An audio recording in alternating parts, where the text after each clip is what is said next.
Tamara Culleton, me advirtieron de qué manera pronunciar este apellido irlandés. Tamara Culleton.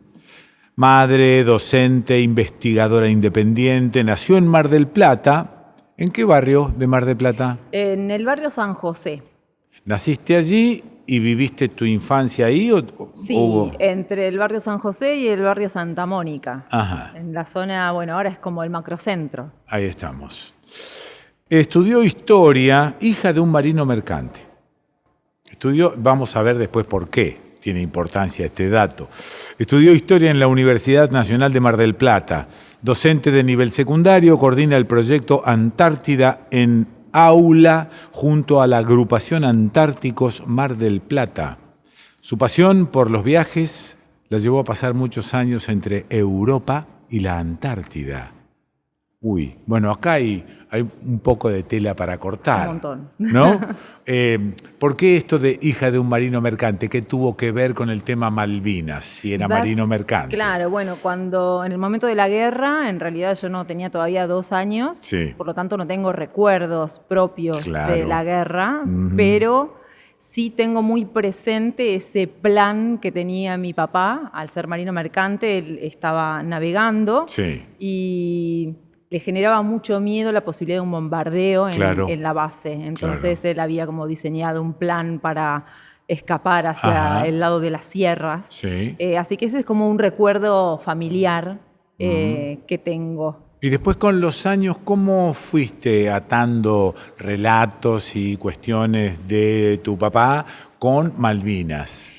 En realidad fue mi papá quien me abrió la puerta para acercarme a la navegación. Él, como marino mercante, consiguió un trabajo en un buque de turismo Sí. que justamente hacía recorridos a la Antártida. Ajá. Y también Malvinas, Georgias, Isla de los Estados. Bueno, conseguí un trabajo, yo estaba más o menos casi finalizando la carrera y conseguí esa posibilidad laboral. Y bueno, conocí la Antártida. Eso Así es. que eso fue para mí un quiebre. En realidad yo no tenía mucha información sobre la Antártida, específicamente en lo que tiene que ver con mi formación académica, nunca Claro. hablamos de la Antártida. La verdad es que tampoco habíamos hablado demasiado de Malvinas Ajá. a lo largo de la formación. Ese es un dato importante. Estaba Sí. como olvidado. Sí, estaba olvidado, formaba parte en realidad de un tema, como suele pasar ahora también, ¿no? Sí. Un tema al que nunca se llega, que está casi al final Ajá. de los programas. En ese momento yo comencé la carrera a fines de la década del 90 y en realidad por ahí formaba parte de algún seminario específico, Sí. quedaba como librado a la curiosidad. La verdad es que nunca me está. tocó cursar ningún... ¿Y a qué crees que se debe eso? Porque alguien siempre habla o dice o pronuncia la palabra desmalvinización. ¿A qué crees que se debe esa especie de corrimiento? Yo creo que fue traumático, ¿no? El desenlace de la guerra Sí. para la sociedad argentina en general. Sí. Creo que el silencio que predominó Ajá. responde un poco a eso y también tiene que ver con el tiempo en el que las sociedades procesan este tipo de situaciones traumáticas, ¿no? Como una característica, bueno, para la historiografía, Sí. esto forma parte de la historia reciente. Entonces, Ahí está, muy deben bien. pasar, ¿no? Algunas generaciones para que estas temáticas sean analizadas, abordadas, estudiadas, Sí. sin esa presencia, esa fuerza de lo traumático, en este caso de una guerra. Claro. Es decir, tenemos que esperar un tiempo más y no ponernos ansiosos con el tema de la recuperación, de la memoria. Trabajar sí, pero entender lo que estás diciendo. Claro, ¿no? en Que ese un momento, proceso. digamos, habían, si bien para una sociedad o para una persona, Sí. 20 años es un montón, Ajá. a lo largo de la historia, de los procesos históricos, Muy bien. es muy poco tiempo. Quizás a eso responde que no era un tema predominante en ese momento Claro. en los diseños curriculares o en los mismos programas dentro de la universidad. ¿Y cómo desemboca esto en el proyecto Aula? En realidad, a ver, yo pasé desde el 2004, entre el 2004 y el 2014, Sí. mi vida entre Europa y Antártida. La verdad es que mi primer experiencia antártica, yo no terminaba de encontrar una vinculación clara entre mi formación académica y ese espacio. Ajá. Básicamente porque cuando los turistas van a Antártida les cuentan una historia, pero donde no hay personajes nuestros. Entonces, Claro. son los personajes de la era heroica, las grandes expediciones, Sí, ¿no? sí. Protagonizadas por personajes del norte, ¿no? Bueno, Claro. están sonando mucho la experiencia de Shackleton. Entonces yo no terminaba de verle una posibilidad ni de investigación, ni de Sí. posibilidad de rastrear eso acá. El clic me llega en el momento en el que yo tengo la posibilidad de visitar las Islas Georgias, específicamente Grytviken, y me encuentro con los restos de la Compañía Argentina de Pesca. Y ahí la pregunta fue Ajá. choqueante porque indefectiblemente yo no sabía nada de eso. Entonces la pregunta fue, bueno, ¿por qué yo que estudio historia no sé nada de esto? No sabemos. Sí, no es que, sabemos, bueno, es verdad. En general, sí. vos no. estabas estudiando historia, digamos que es más notable, pero Es- que no sabemos. En general no, claro, no aparecen, No ¿no? aparecen. Entonces es ahí cuando empecé un poco a preguntarme, bueno, ¿de qué manera Argentina había tenido un rol importante? Y lo fue descubriendo ese rol que me encontré, ¿no?, con que nuestro país es un país pionero, es el país que tiene más permanencia Claro. en territorio antártico, es una presencia ininterrumpida, es el país que más bases tiene. Entonces empecé de alguna manera a encontrar algunos problemas y después cuando comencé a trabajar como docente empecé a notar la potencialidad de posicionarnos en ese espacio para aprender y enseñar historia. Pensaste, aquí hay que hacer algo Hay que hacer concreto. algo, exactamente. Sí. Y ahí es cuando me acerqué a la agrupación Antárticos Mar del Plata. Ajá. Si bien los antárticos se denominan, o sea, son aquellas personas que tienen campañas, bien porque han desempeñado un rol dentro de las Fuerzas Armadas, ¿no?, en tareas de Sí. logística o científicas, yo me sentía una antártica también, ¿no? Lo había vivenciado desde otro lado, Claro. pero sentía, digamos, que teníamos cosas en común. Y ahí empecé un poco a explorar esas experiencias de estos antárticos y me encontré con historias maravillosas. ¿Y cómo se materializa lo del aula? En realidad, creo que hay mucho todavía por hacer. Hay una enorme posibilidad de trasladar esos periodos históricos que nosotros normalmente estudiamos Sí. al territorio antártico. Ajá. Bien.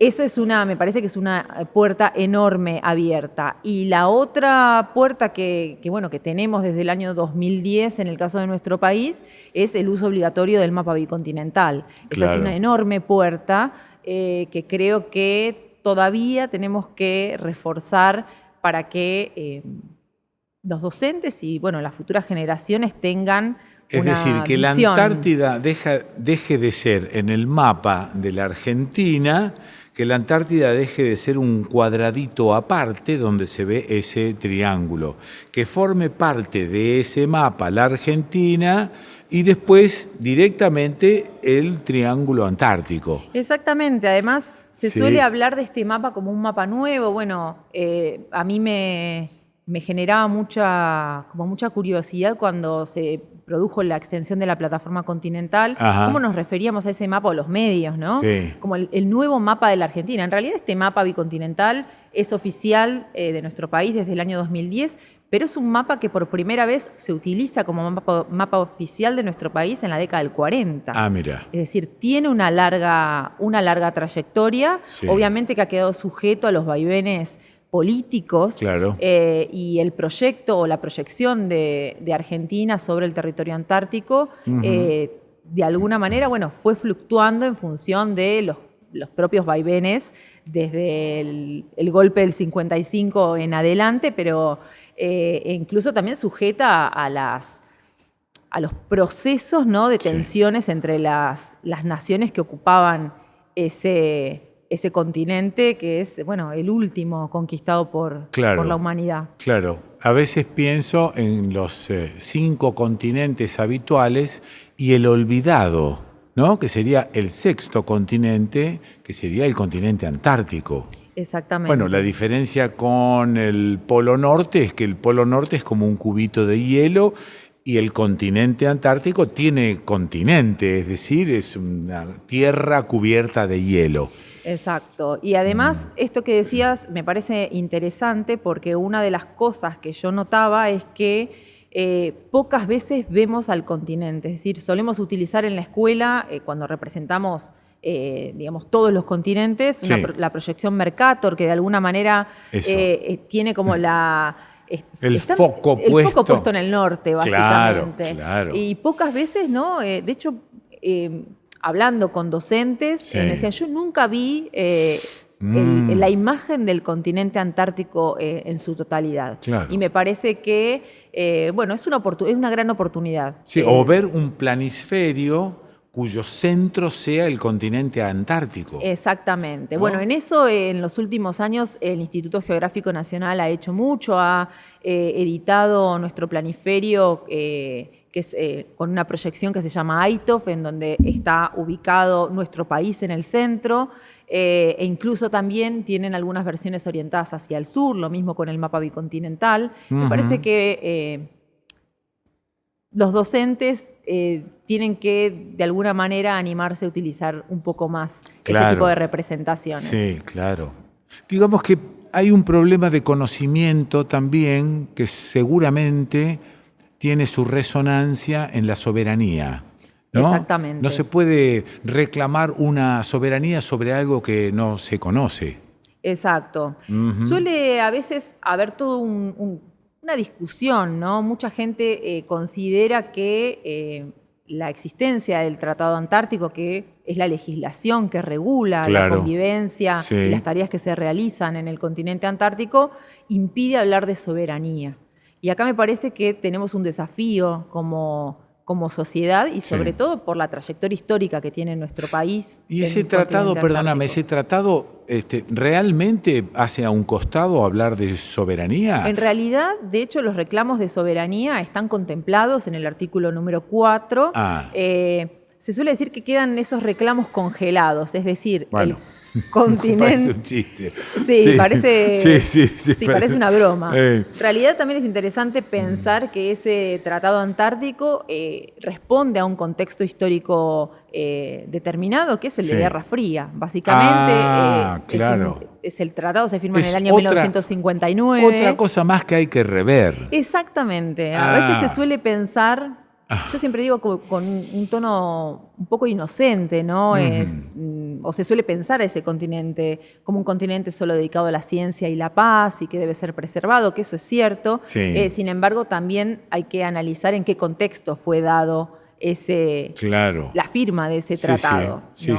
Y obviamente creo que nosotros tenemos el compromiso, el deber de conocer la trayectoria que nuestro país, no solamente nuestro país, sino también hubo muchos proyectos a lo largo de la historia en clave regional, con Chile, incluso, bueno, también Uruguay tiene su digamos, propia trayectoria y vinculación con esa zona, ¿no? Con el Atlántico Sur y con el continente antártico. Ahora, ¿hay una diferencia territorial entre lo que conocemos como Argentina y la Antártida? Digo, ¿se puede hablar de territorio nacional de la Antártida o a través de ese tratado es como una porción que te dejan cuidar o que te dejan habitar? Y eso no es en realidad territorio argentino. A ver, ahí me parece que hay todo un debate que se puede plantear, ¿no? Bueno.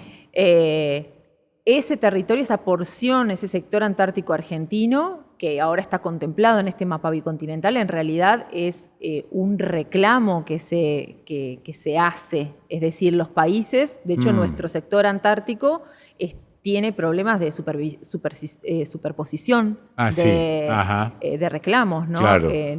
La verdad es que una parte la reclama Chile y la otra la reclama Reino Unido. Sin embargo, bueno, hay una coexistencia, es decir, yo creo que un gran desafío que existe para los cientistas sociales hoy en día es, bueno, redefinir algunos de los conceptos. Cuando hablamos de soberanía, no es lo mismo hablar de soberanía en el continente antártico que en el resto de nuestro territorio. Ahí está. Es una particularidad. No, porque pensé en un momento dado que un mapa bicontinental podría inducir a confusión.